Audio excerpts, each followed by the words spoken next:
Olá! Hoje vamos mergulhar em dois processos que são, bem, a base de quase tudo o que é vivo: a mitose e a meiose. Podem parecer nomes complicados, mas vamos pensar neles como duas danças celulares.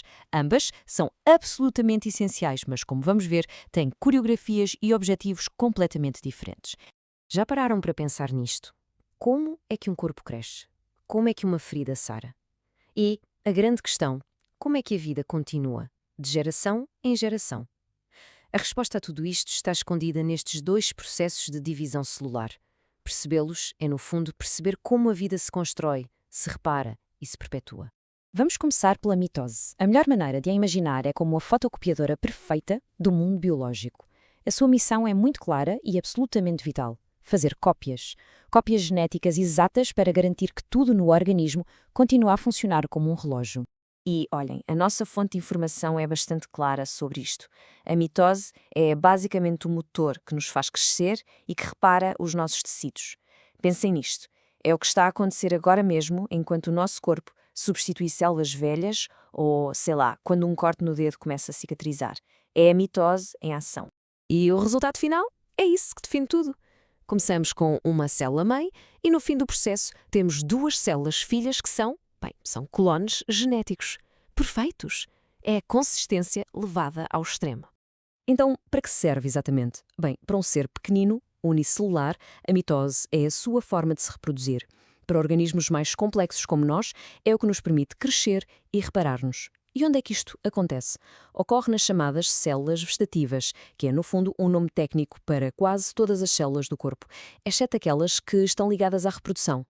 Ok, já vimos a primeira dança. Agora vamos à segunda, a meiose. E aqui, esqueçam a fotocopiadora. A música muda completamente. Se a mitose era sobre copiar e manter tudo igual, a meiose é sobre reduzir e baralhar as cartas. E logo aqui temos uma diferença gigante que a nossa fonte até destaca. A meiose não acontece em todo o lado, de todo. É um evento super exclusivo. Ocorre apenas em células muito específicas, como os ovócitos nos seres humanos. E porquê? Porque o seu objetivo é um só: a reprodução sexuada. E isto leva-nos à sua característica mais marcante, mais definidora. O resultado da meiose pode ser resumido nisto: metade.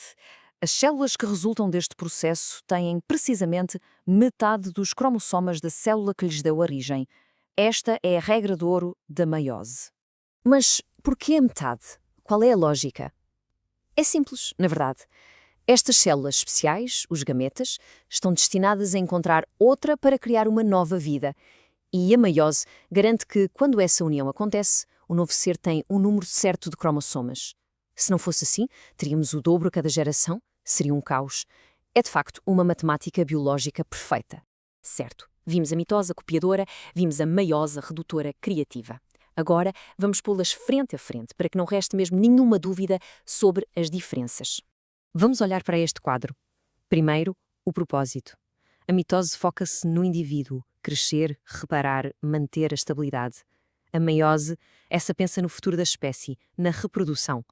Depois, o tipo de célula. A mitose é uma trabalhadora do dia-a-dia, acontece em quase todo o corpo. Já a meiose é uma especialista, só aparece em células reprodutoras, como os ovócitos. O resultado? Totalmente diferente. A mitose dá-nos duas células gêmeas, idênticas. A meiose, por outro lado, dá-nos 4 células, todas elas geneticamente únicas.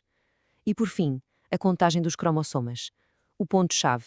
A mitose mantém o número igual ao da célula-mãe. A meiose reduz por metade. É a grande diferença. Portanto, no fim de contas, se tivéssemos de resumir isto tudo numa ideia-chave, qual seria? Seria esta: a mitose copia, a meiose cria. Pensem nisto. A mitose é a guardiã da continuidade. Garante que uma célula da pele dá origem a outra célula da pele, idêntica. Estabilidade pura. A meiose é o motor da diversidade. É ela que baralha e volta a dar os genes, criando combinações novas e únicas. E essa variação? Bem, essa variação é a matéria-prima de toda a evolução. E é aqui que percebemos a genialidade disto tudo. Não se trata de um processo ser melhor que o outro. São os dois lados da mesma moeda da vida. A vida, como a conhecemos, precisa desesperadamente dos dois. Precisa da estabilidade da mitose para construir e manter um organismo a funcionar e precisa da criatividade da meiose para dar às espécies a capacidade de mudar, de se adaptar, de evoluir. Fica a reflexão final. Imaginem um mundo sem a meiose. Um mundo onde a reprodução fosse só por clonagem, só por cópias exatas. Como é que a vida se adaptaria a um vulcão, a uma era do gelo, a um novo vírus? A dança da meiose, esta que cria diversidade, é talvez a faísca mais criativa de toda a biologia.